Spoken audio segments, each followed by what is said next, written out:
BRS 10 ఏళ్ల కాలంలో వెలగబెట్టింది ఏంటి అంటే రాజ్యాంగానికి విరుద్ధంగా ప్రజాస్వామ్యాన్ని తుంగలు తొక్కే విధంగా ఫోన్ ట్యాపింగ్ చేసినారు. కేసీఆర్ కేటీఆర్కి ఎవడిచ్చాడు యాకు? మాలాంటి రాజకీయ నాయకులు యొక్క ప్రైవసీని దెబ్బతీసే హక్కు మీకు ఎవడిచ్చినాడు? సినీ తారల జీవితాల్లో కుటుంబాల్లో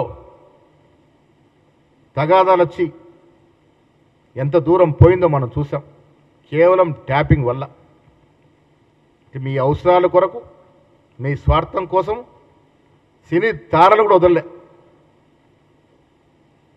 సినీ తారల ఫోన్లో ట్యాపింగ్ చేసి సంసారంలో చిచ్చు పెట్టిన ఘనత బీఆర్ఎస్ ప్రభుత్వాన్ని.